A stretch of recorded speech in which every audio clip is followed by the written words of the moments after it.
નમસ્કાર દર્શક મિત્રો, આપ જોઈ રહ્યા છો ગુજરાત 20 ન્યૂઝ। હવે જોઈએ અગત્યના સમાચાર। ધોળકા મામલતદાર કચેરી ખાતે આંગણવાડીની બહેનોએ કાળા વસ્ત્રો ધારણ કરીને કાળો દિવસ મનાવ્યો। મામલતદારને આવેદનપત્ર અપાયું। ગુજરાત આંગણવાડી કર્મચારી સંગઠનના નેજા હેઠળ ભારતીબેન મકવાણાની આગેવાનીમાં સોમવારે બપોરે 3:30 કલાકે ધોળકા મામલતદાર કચેરી કમ્પાઉન્ડમાં ધોળકા તાલુકાની આંગણવાડી કાર્યકર બહેનો ઉમટી પડી હતી। આ આંગણવાડીની બહેનોએ વચગાળાના કેન્દ્રીય બજેટથી નારાજ હોવાનું જણાવ્યું હતું। આ બહેનો કાળા વસ્ત્રો ધારણ કરીને આવી હતી અને કાળો દિવસ મનાવ્યો હતો।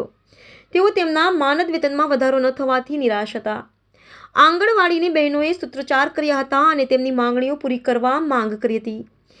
આંગણવાડીની બહેનોએ ધોળકાના મામલતદાર પ્રીતિબેન પટેલને એક આવેદનપત્ર પાઠવ્યું હતું, જેમાં આંગણવાડીની બહેનોએ કાયમી કરવા, લઘુત્તમ વેતન આપવા, પેન્શન અને ગ્રેજ્યુટી આપવા, ઈએસઆઈ અને પ્રોવિડન્ટ યોજનાનો લાભ આપવા, પ્રમોશનમાં વયમર્યાદા દૂર કરવા, નિવૃત્તિ વયમર્યાદા દેશભરમાં સરખી રાખવા તથા પોષણ ટ્રેકરનું કામ ઓછું કરવા માંગણી કરી હતી।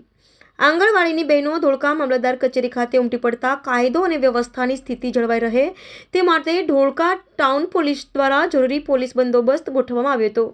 દર્શક મિત્રો, તમારી આસપાસ બની રહેલી અવનવી ઘટનાઓ વિશે જાણવા માટે ગુજરાત 20 ન્યૂઝને લાઇક કરો, શેર કરો, સબસ્ક્રાઇબ કરો અને બેલ આઇકન પ્રેસ કરો, જેથી આપને નોટિફિકેશન્સ મળતી રહે। ગુજરાત 20 ન્યૂઝ ધોળકા। ગુજરાત આંગણવાડી કર્મચારી સંગઠને અહીંયા વર્કર બહેનો અને હેલ્પર બહેનો આજે કાળો દિવસ મનાવવા આવ્યા છીએ। અમને પરમિશન આપી નથી। જેવું કે ગુજરાતની અંદર ચૂંટણી પહેલાં જે બજેટ જાહેર કરવાનું હતું એ જાહેર કર્યું ખરું, પણ નજીવી રકમ આપી અને બહેનોને બહુ એમ કે રોષે ભરાય છે કે અને અમારો કોઈ આંગણવાડીનો ઉલ્લેખ કર્યો નથી। એટલે અમે ઘણા બધા પરેશાન થઈ ગયા છીએ અને અમને એકદમ નજીવી રકમ આપી છે।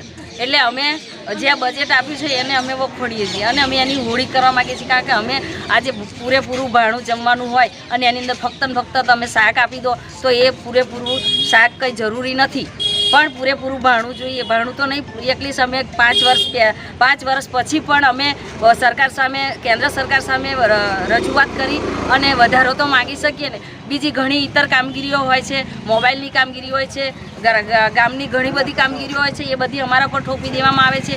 બીજું કે સરકારશ્રીના ગમે તેવા પ્રોગ્રામ હોય તો અમે પણ ત્યાં હાજર રહીએ છીએ અને અમે ગ્રીન ડ્રેસમાં બોલાવી અને અમારી પાસે જે માણસ મેદની ઊભી કરવાની આવી છે એ પણ અમારી પાસે કરાવડાવે છે। એટલે અમે આ બજેટથી અમે નારાજ છીએ। અમારી માંગણી શું છે? અમારી માંગણી એક જ કે અમને અમારું લઘુત્તમ વેતન સુધી અમને પહોંચાડે